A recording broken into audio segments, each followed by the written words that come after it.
Welcome to Moments with Marianne. This is your host, Marianne Pastana. And we're here today with special guest, Dr. Anna Chacon, who's here to share with us her new book, Atlas of SkinImages. So did you know that certain types of skin conditions can present differently depending on skin tone? Well, today's guest is here to share with us just that. So Dr. Anna Chacon, otherwise known as America's Dermatologist, is a board-certified dermatologist breaking boundaries and redefining access to skincare expertise through her innovative approach to teledermatology. As a concierge dermatologist and online skin specialist across the nation, Dr. Chacon offers personalized and convenient care to patients in all 50 states, the District of Columbia, Guam, and the U.S. Virgin Islands. In addition, she recently opened a state-of-the-art practice in Miami, Florida. A trailblazer in the field, Dr. Chacon's journey into dermatology was inspired by her father, a prominent critical care physician. Hailing from a multi-ethnic background, she brings a unique perspective to her practice, fluently speaking 5 languages and catering to diverse populations. With a passion for travel, Dr. Chacon combines her worldly experiences with her clinical expertise to deliver top-notch care to patients, regardless of geographical barriers. So welcome to the show, Dr. Anna Chacon. Thank you so much. Thank you so much for having me, Marianne. I'm really excited to be here. Well, my goodness, what an honor it is to have you here and to talk about not just your book, but your work. But can you share with us what inspired you to write this book?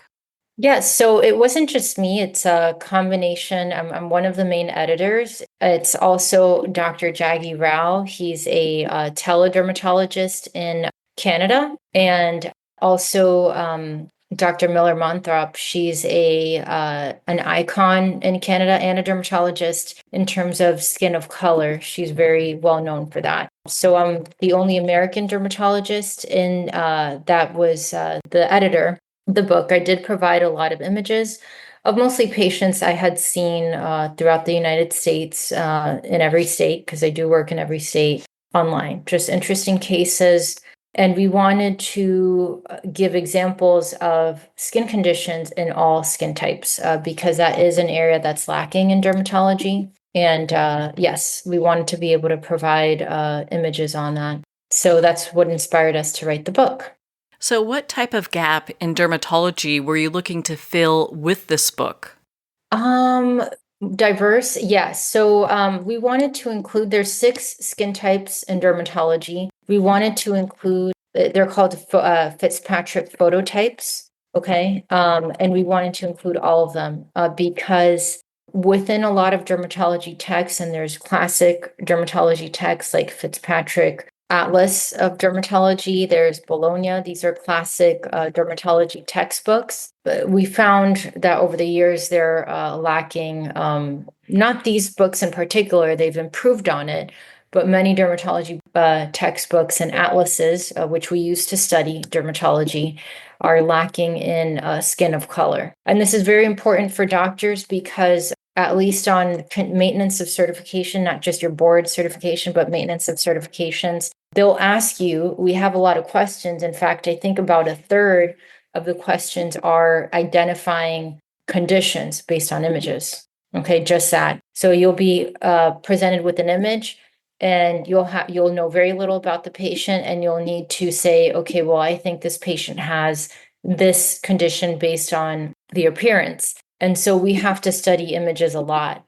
And of course, an image is worth 1,000 words. It's much easier to look at and learn from just as a student and as a fellow physician than just reading, voluminous chapters. And some of these conditions are hard to find. Most of them are common conditions, but some are not so common. And so it's collecting images throughout the years of my career, basically. Mm-hmm. Wow, it sounds very thorough. Now, did you have any difficulties in providing all these images and Does it help also to address disparities among dermatological care for different people, like people of color or just people in general? Of course, it's difficult, but the way I have a software. It's called RX Photo, and it has built-in consents and forms, and it's very easy for patients to be invited on it. They're invited onto the software. They can upload images to show progression of their condition and show improvement. We use it mainly, it's just part of an office visit or virtual visit, and it's used to document the condition. It's part of the physical exam component, and it's part of a documentation of progression, either progression or improvement of a condition. And obviously, when we look back at the images, we want to make sure that people actually have gotten better. That's why it's important as well, because if you don't take, I mean, at least for me as a physician, if I don't get images of a condition, or I don't take them, let's say the medical assistant working with me forgets to take them, which has happened, it's very difficult for me as a doctor to remember how severe the condition was if I don't have that documentation, because you can't remember everything, so you depend on the photos and the note to help guide your course of treatment. Well, that makes sense. I would think like as someone's progressing in their care and you're seeing them get better, but it was probably way worse to start with, it's probably very difficult to remember, oh yeah, this looked a certain way. Correct. Yeah. So that also helps. And also I want to say most physicians or professors that have an atlas, that is what they did to basically come up with the atlas. They had images basically taken, in the old days, they used Kodachromes, at least in residency, that's what I used to learn. I would do Kodachromes and look at them, and I'd have to spit out basically a diagnosis. So now we have digital images that are much more advanced. Seems like you're really helping this field move along, not just in education, but also what is out there as far as, a doctor can pick this up and then look at it and go, okay, I'm having a better understanding of what this could be. Correct. And I would say it's most satisfying when you look back on those images and you see basically improvement of the condition, or when you have a case that is just, maybe difficult to get, or it's a classic case and you just want to illustrate it. So, what are some of the misconceptions or overlooked factors when it comes to dermatology for patients with darker skin tones? So I would say some things just present differently, like erythema, which is redness. Medical term for redness can present sometimes in a purplish tone. Basically, it just can look different. And psoriasis as well. Instead of looking more pink, it tends to look just a little bit different in darker skin types. Melasma is more common.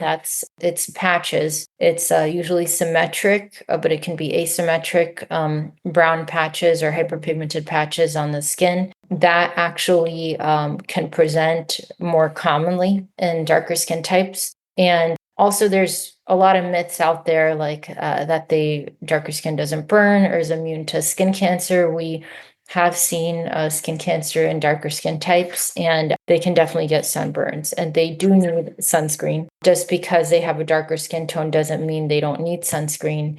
And there's misconceptions that skin conditions present the same in all skin types. They do not. And it's important to understand the differences basically, but the skin conditions aren't basically homogeneous in all skin types. And aging presents a little bit differently. Sometimes darker skin types can show they tend to age later because of melanin, the presence of melanin that provides some protection against photo aging. And wrinkles, fine lines, and other signs of aging can still occur. Well, on that note, we're going to pause here for a quick break. We've been speaking with Dr. Anna Chacon in regards to her new book, Atlas of SkinImages.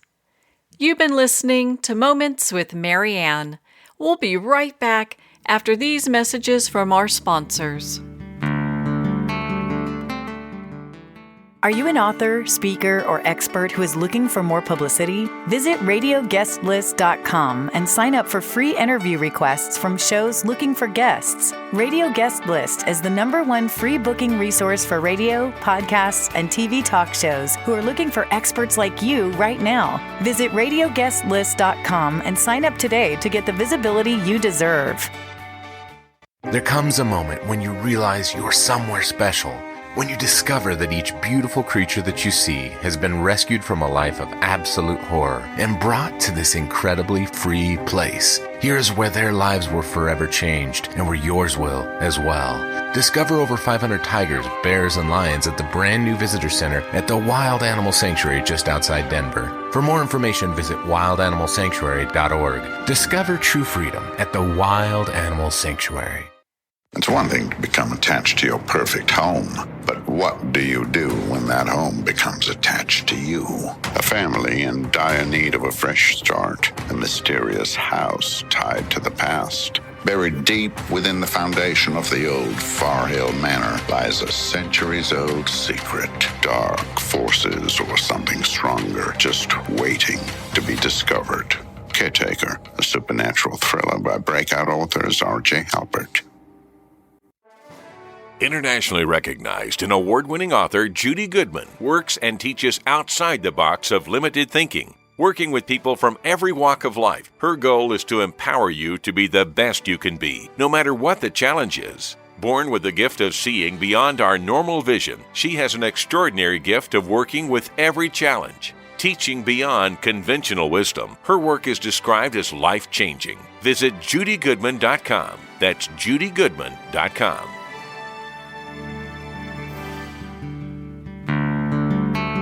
I'd like to thank Jason Eastwood at Guitarfulness for sharing his inspiring music and talent with us. His music is known worldwide for cultivating atmospheres of harmony, inner peace, and clarity.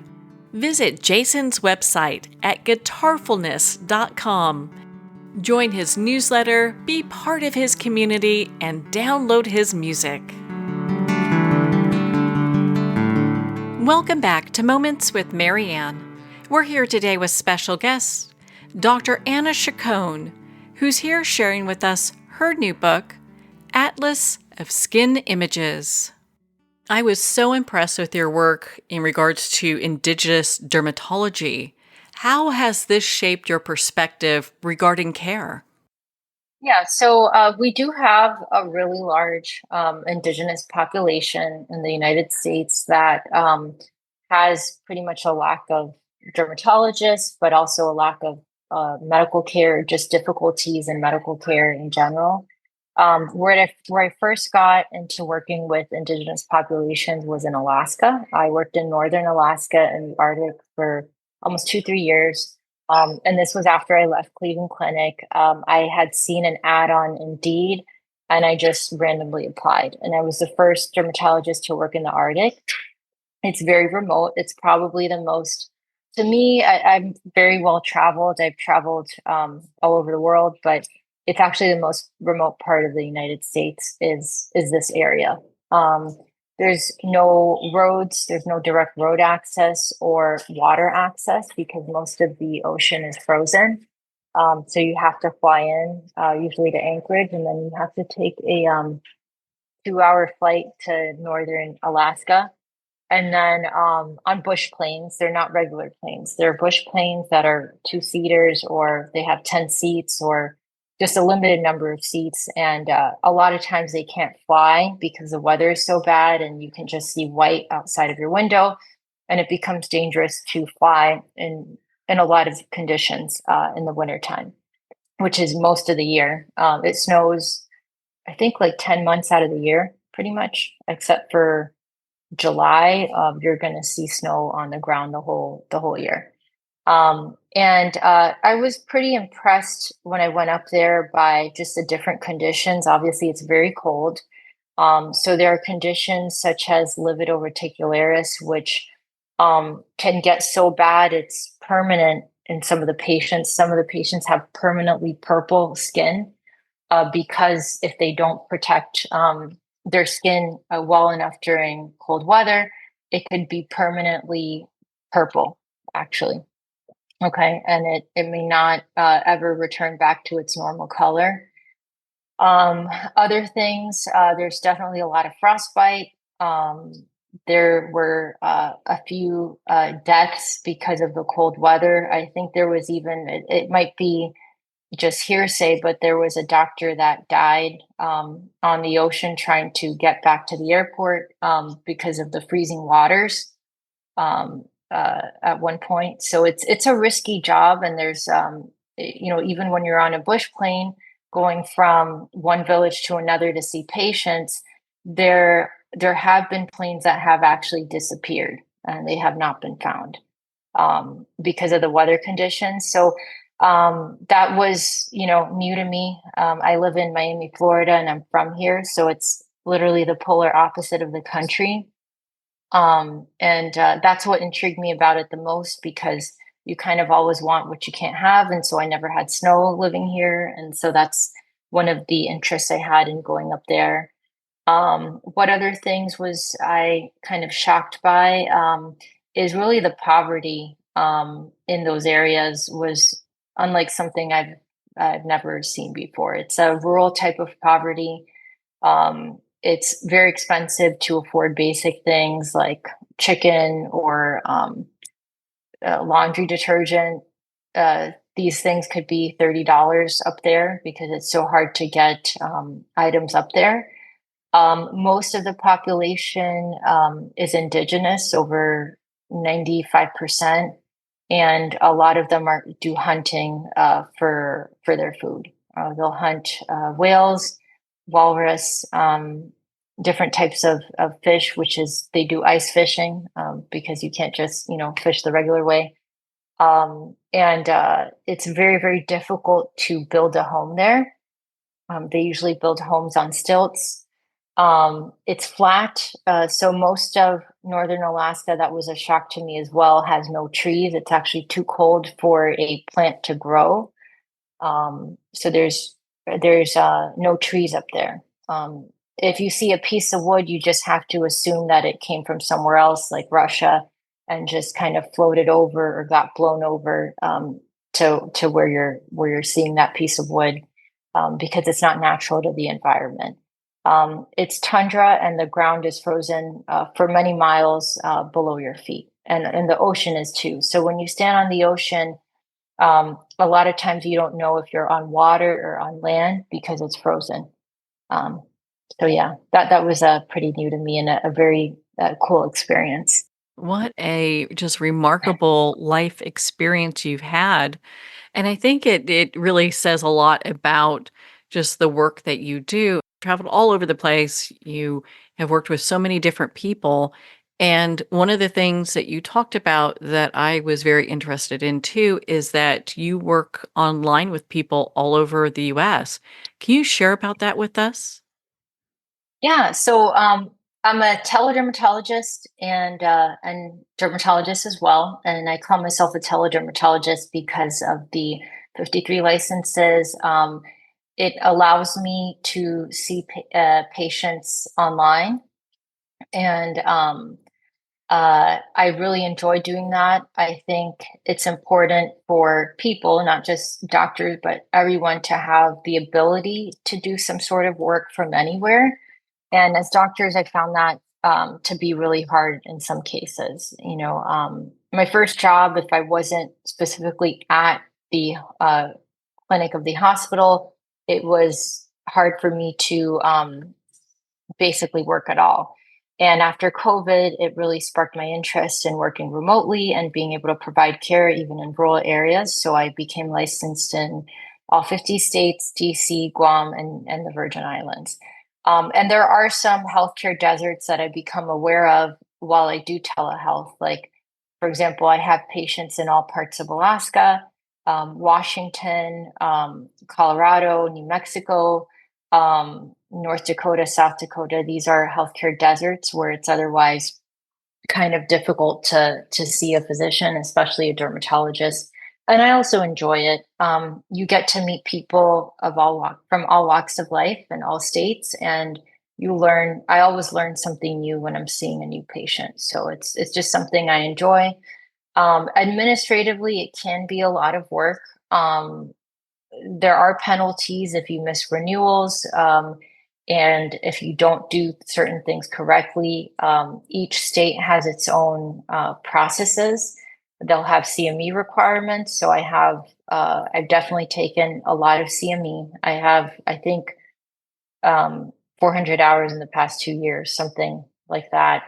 But they do have a lot of different and unique requirements. Some have tests that you need to take to become licensed.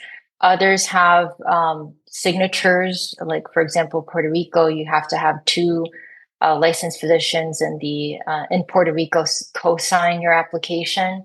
They can be very costly to maintain. They're often hundreds of dollars per year to maintain. But to me, all of that effort has been worth it because I really enjoy it. It sounds like your focus is 100% on the patient, that you'll do whatever it takes to be able to be accessible to people, especially when they don't have a doctor within their area. Correct. Yes. That is correct.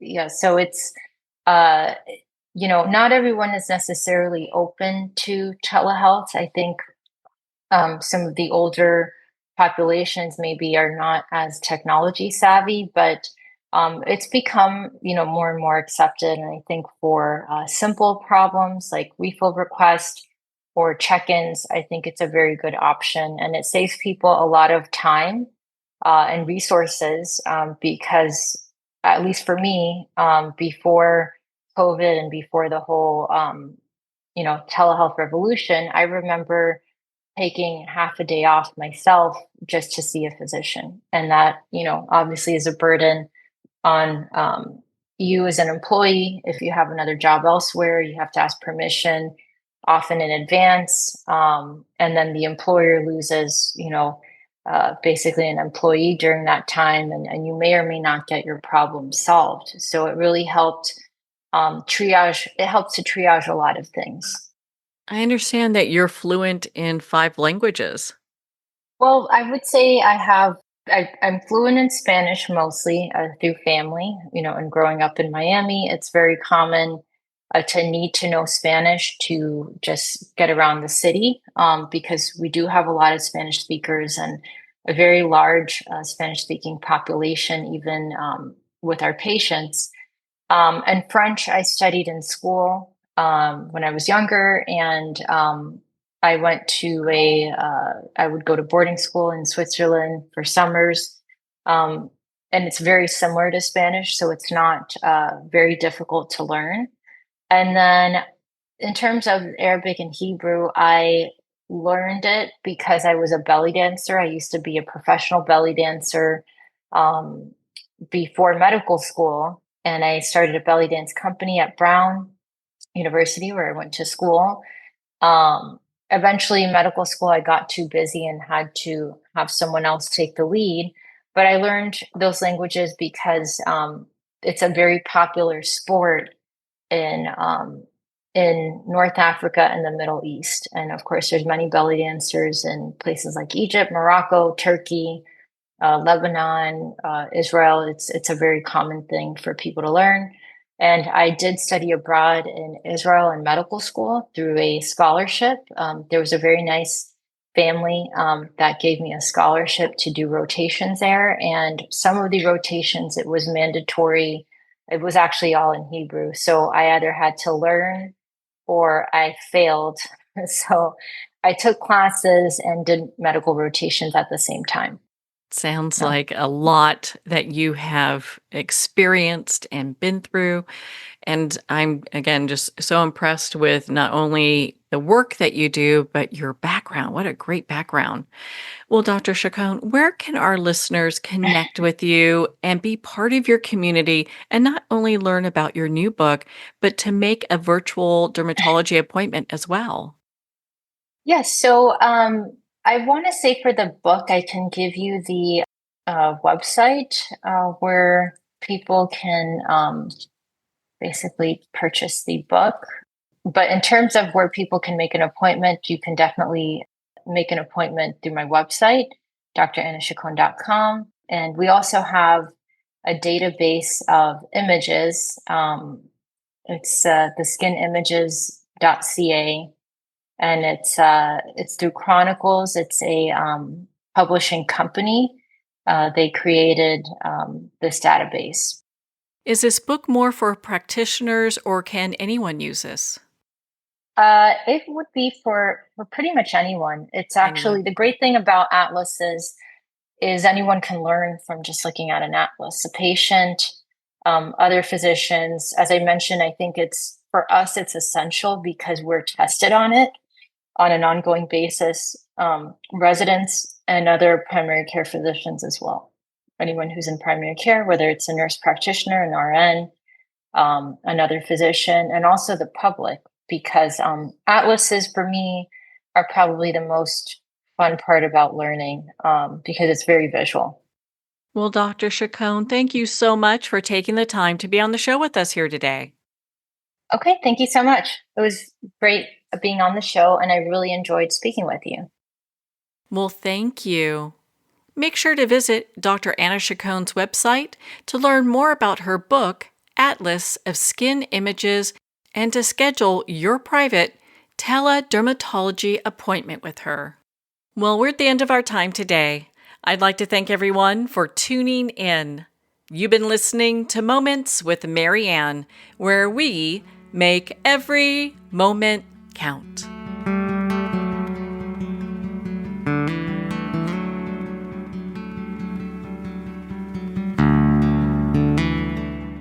In a single moment, your life can change. Moments with Mary Ann is a transformative hour that covers an endless array of topics with the best of the best. Her guests are leaders in their fields, ranging from inspirational authors, top industry leaders, and business and spiritual entrepreneurs. Each guest is gifted and a true visionary, a recognized leader in her own work, and while teaching others to develop, refocus, and grow, Mary Ann will bring the best guest and sometimes a special surprise. Don't miss this. You never know just which moment will change your life forever. Make sure to tune in and visit momentswithmaryann.com for more information.